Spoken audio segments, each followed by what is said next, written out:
hello. What's going on, Ed? Thank you for taking the time to speak with us. I'm coming from Chiefs Wire USA Today. Just want to start off, first of all, what got you involved with working with Tide this year? Really their mission to try and make this planet a better place by saving the energy. I know I teamed up with them and Tide and the NFL both to get everyone, to encourage everyone to turn to cold. And what that's going to do is stop using hot water, man. Save your energy bill, and turn to cold. One of the fun things I'm doing is I'm actually going to be the voice of a washer machine. That's right. Everybody gets a chance to win a Tide washer machine. Go to Tide.com and pledge to turn to cold, and you enter for a chance to win one. And you'll hear me encourage you and hype you up every single time you turn to cold. That's definitely something everybody wants to look forward to.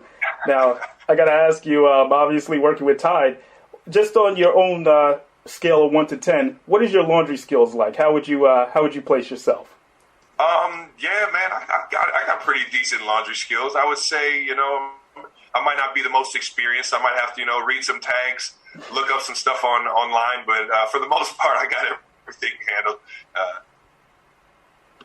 Yeah, that's fair enough, man.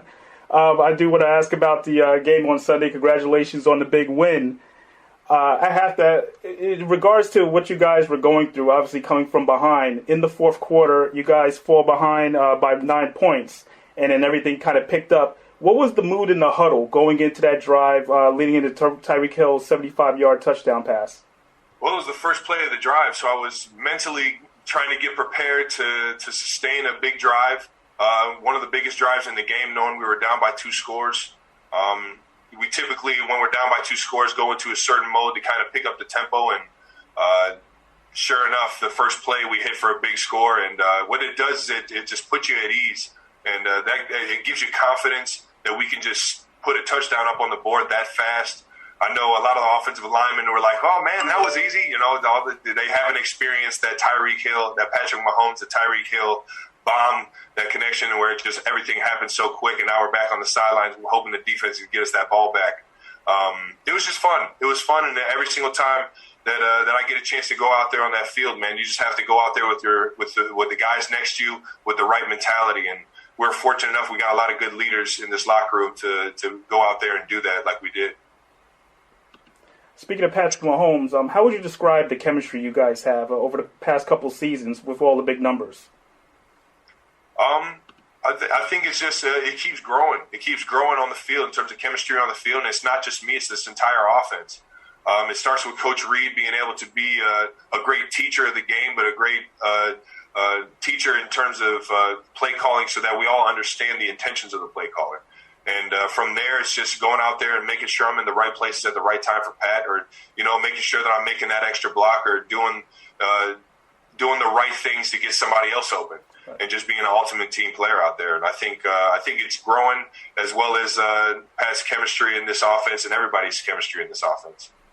Definitely. And obviously the return of football this past weekend. How did it feel to have Arrowhead Stadium fully packed for the first time in well over a year? Man, it was special. It was special. I'll remember that game like it was the first time I had ever experienced 70,000 people ever again, man. It's for the first time. It was like I said, Arrowhead is an unbelievable place. Last year, not having a lot of fans in the stadium, or even, when the times that we did have fans in the stadium, it just wasn't the same energy. And we realized that immediately when we got to the stadium this past Sunday, because Arrowhead was shaking, and you could barely hear the person next to you when it really was rocking. Oh, it definitely came through on the TV as well. It was loud. And like I said, you guys got after it. Before I let you go, I got to ask, you're rising quickly up the record books for Chiefs receivers. Obviously, Tony Gonzalez is the tight end everyone always talks about when it comes to the Chiefs. Does it ever run through your mind that you could eventually pass him on that list and be that guy that everyone references when they say, like, the top tight end in Kansas City Chiefs history?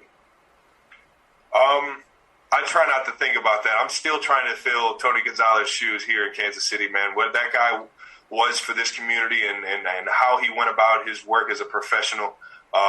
I'm still chasing it. And I try not to think about it because I know I'm still a long way away from getting anywhere close to him. Man, he played the game the right way for so many years, and it's just it's an honor to be in the same sentence as him and the same conversation as him. But I admire him so much. I don't know if I'll ever be if I'll ever catch him in the stat book. That's for sure. Hey, Travis, thank you for taking the time to speak with us, man, and continue having a great season. Thank you for that, man. Thank you. Take care. Enjoy it.